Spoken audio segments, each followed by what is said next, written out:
नमस्कार। मैं स्वागत करता हूं आप सब लोगों को। आज चर्चा एक ऐसे विषय पे करेंगे जो कुछ समय के लिए तो हमारे ध्यान में रहता है, हमारे मन में रहता है, हमारी यादों में रहता है, लेकिन समय के गुजरते जाने के साथ साथ ये हमारे मन और दिमाग और यादों से भी खत्म हो जाता है।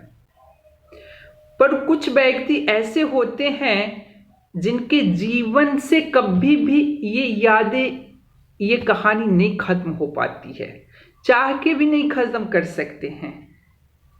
ये जो घटनाएं होती हैं, दुर्घटनाएं होती हैं, हमारे आपके लिए पल भर के लिए, एक दिन, 2 दिन, 4 दिन के लिए दुखदाई हो सकता है। पर कुछ व्यक्ति के बारे में आपने कल्पना किया कि वो व्यक्ति कौन होंगे जिन्होंने अपने को खो दिया इस दुर्घटना में, इस एक्सीडेंट में। सोचिए, क्या कभी वो व्यक्ति भूल पाएगा जिन्होंने अपने को खोया है। अरे, किसी के साथ मिलता है तो जीवन हरा भरा होता है, और किसी का साथ छूटता है तो हरा भरा जीवन सुखाड़ पड़ जाता है। आखिर मैं क्यों चर्चा कर रहा हूं आज इस बातों को लेकर के। सब लोगों को पता है कि बिहार में फिर से एक ट्रेन एक्सीडेंट हुआ है। ये नॉर्थ ईस्ट एक्सप्रेस जो कि दिल्ली से चल करके कामाख्या गुवाहाटी जा रही थी, ये बक्सर और आरा के बीच में रघुनाथपुर जंक्शन, रघुनाथपुर स्टेशन के पास एक्सीडेंट हो गया। 6 लोगों की जान चली गई। हम लोग अभी ताजा सुने हैं, इसलिए माइंड में है, दुख भी हो रहा है। लेकिन सोचिए, साल भर बाद, 1.5 साल बाद क्या ये चीज याद रहेगी? जिन्होंने अपने को खोया इस एक्सीडेंट में, चाहे वो बालासोर का ट्रेन एक्सीडेंट हो या ये रघुनाथपुर का, क्या उनके जीवन में साल, 1.5 साल नहीं, पूरे जीवन भर में कभी उनकी यादें खत्म हो पाएगी जिन्होंने अपने को खो दिया? ऐसे ही एक व्यक्ति है दीपक भंडारी। मैं आज उनकी कहानी सुनाता हूं। एक सेल्फी खिंचाया आनंद विहार टर्मिनल दिल्ली में। सेल्फी में 4 लोग थे, पति, पत्नी और 2 बेटी, जुड़वा बहन। ये 4 लोग बड़े हंसते खेलते, एकदम मुस्कुराते हुए सेल्फी लिए थे। वो शायद इनका आखिरी सेल्फी हो, जब तक कभी कल्पना में भी नहीं सोचे होंगे।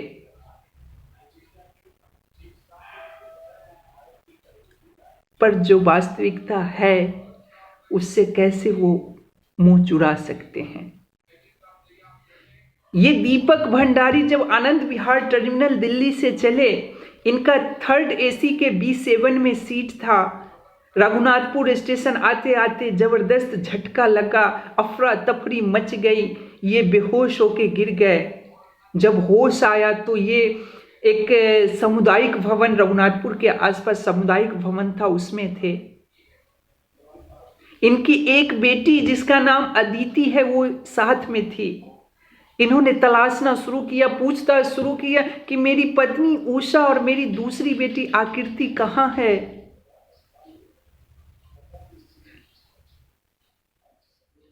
खबर ऐसा आया कि इनका कहिए कि कलेजा निकल गया। अरे, दिल पूरा के पूरा झकझोर के रख दिया। अगर आपके आंख में आंसू नहीं आएगा तो आप पत्थर हृदय होइएगा ये खबर सुन करके। जो व्यक्ति आनंद विहार टर्मिनल पे ट्रेन में चढ़ने से पहले एक सेल्फी लिया और उस सेल्फी में चारों परिवार के मेंबर इतने हंसी खुशी के साथ दिख रहे थे, वो सेल्फी इन लोगों के लिए आखिरी सेल्फी हो गया। खबर आई कि आपकी पत्नी उषा और आपकी बेटी आकृति नहीं बची, उसे नहीं बचाया गया। सोचिए, कल्पना कीजिए क्या बीत रहा होगा उस व्यक्ति पे, उस दीपक हैं। सुन करके मतलब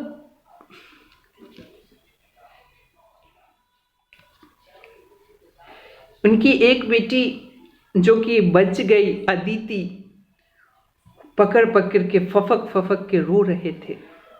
किसी तरह से खुद को भी संभालना, बेटी को भी संभाल रहे थे। इतनी क्या कैसे विचित्र समस्या, कैसे विचित्र स्थिति क्रिएट हो गया, कैसे विचित्र सा सिचुएशन क्रिएट हो गया। ये दीपक भंडारी जो कि दिल्ली के आनंद विहार से चल करके और न्यू जलपाईगुड़ी जाने वाले थे, ये रघुनाथपुर स्टेशन में ट्रेन एक्सीडेंट में इन्होंने अपनी एक बच्ची आकृति और अपनी पत्नी उषा को खो दिया। क्या कभी इनके जीवन में वो यादें खत्म हो पाएगी जो इन्होंने देखा, जो इन्होंने सुना? ये महरौली साउथ दिल्ली के रहने वाले दीपक भंडारी की कहानी है। कैसे एक हंसता खेलता परिवार चंद भर में बर्बाद हो गया। सोचिए आखिर कब तक ऐसे परिवार से लोग गुजरते रहेंगे। हमारे आपके सबके लिए एक खबर हो सकती है, पर किसी व्यक्ति के लिए जीवन का सवाल था।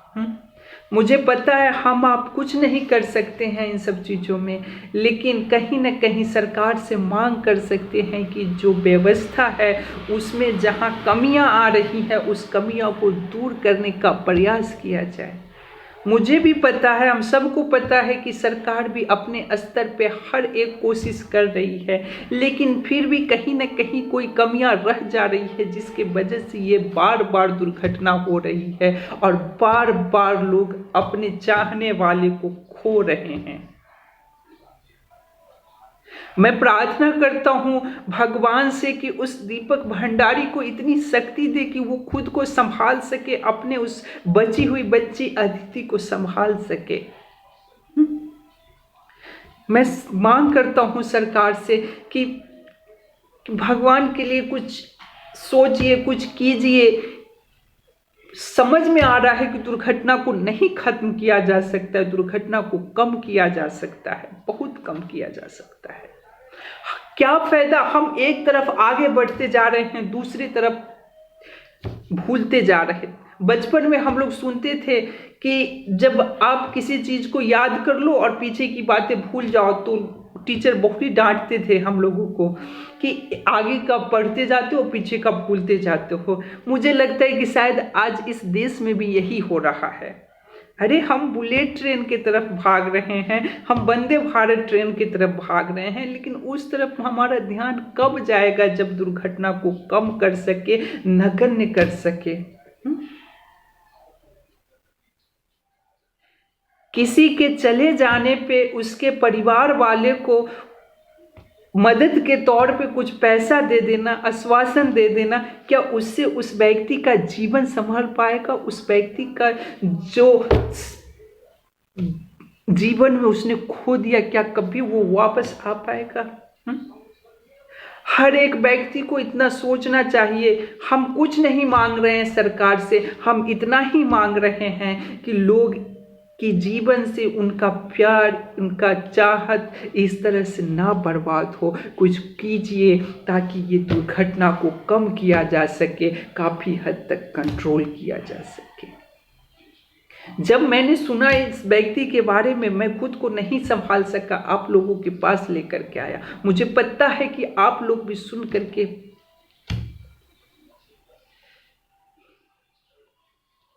चलिए मैं क्या कहूँ आगे, बाकी आप सब लोग समझते ही हैं।